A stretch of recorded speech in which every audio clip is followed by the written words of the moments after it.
Hey, it's Allie with Stale Coffee Garrett, and today we're doing a Rocket Espresso lineup overview. So obviously I have pretty much all of their machines out in front of me. I have two higher end ones missing. I'll talk about those at the end. But why don't we just get started with the Apartamento. So their entry-level model from Rocket has all the things we know and love. The E61 brew group, which is going to keep some hot water circulating through there so your group head stays at a consistent temperature. Got your hot water knob, steam arm here with no burn, so anti-burn steam arm, which is a benefit. So that milk won't stick to the arm itself as quickly as it would for a non-burn, and it also protects you a little bit from that heat.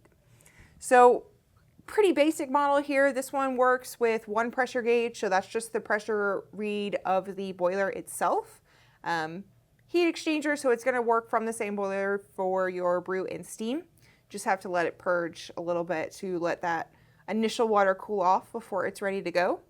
But that's pretty much it. This is a great one, really popular if you are looking for a really solid machine at a really approachable price, I would say, if you are in the market for a prosumer machine.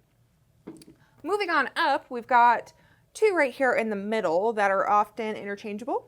This is the Mozzafiato body style right in front of me with the flat sides, and this is the Giotto body style. So these two machines are actually going to be the same internally, except for we have two different versions of those as well.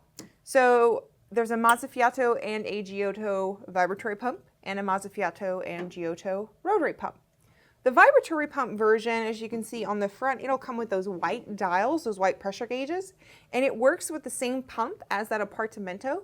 It's a vibratory pump, so it's basically going to allow your machine to work from that tank. So you still get all of those great features as the Apartamento, but you add on a few things. You get an insulated boiler, so it's wrapped, so it's going to save you a little bit of energy and make sure that your temperature is a little bit more consistent. And they also give you a PID, which is located below the drip tray here. Sorry, I'm doing this from behind. The drip tray here. So that's going to regulate your temperature and allow you to change it. And it's a little bit more of a durable part and a durable machine than that Apartamento will be. When we move into the rotary pumps, so remember both of these in the rotary pump, it comes with the black dials on the front, just as like a little indicator. The Giotto that we have here, obviously these two actually also have shot timers, which will be another upgrade from that Apartamento.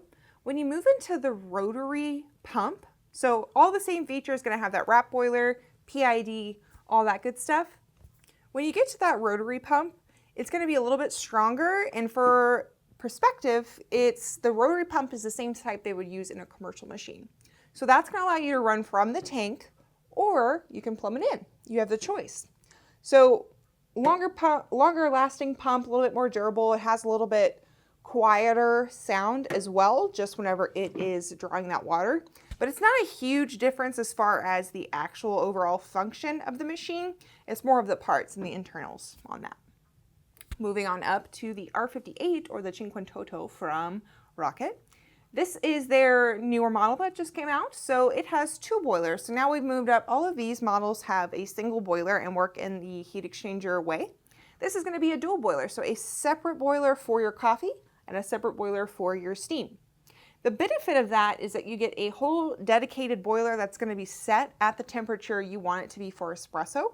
So it's going to be more consistent, more precise, and if you're into doing more professional styles of coffee, that'll be super beneficial. You also get that separate steam boiler, so if you do larger drinks, if you like to use a lot of hot water, or if you entertain, all good reasons that you would want a dual boiler machine. Not commercial. This is not something you'd want in a cafe or anything like that, but for a home, an office, those sort of settings, that would be a great use.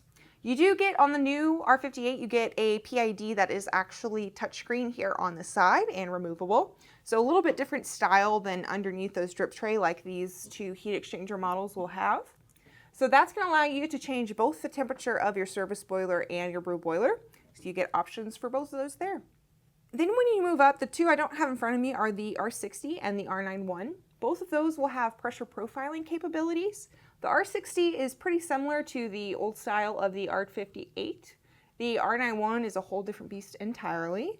So I would recommend to check out the crew reviews on those if you were interested in some of the higher end selections. But this has been a brief overview. I hope you found it useful to choosing the right machine for you. If you have any questions about the differences in these machines, always happy to help. Place those questions in the comments below. Don't forget to like, subscribe, and we'll see you next time. Bye.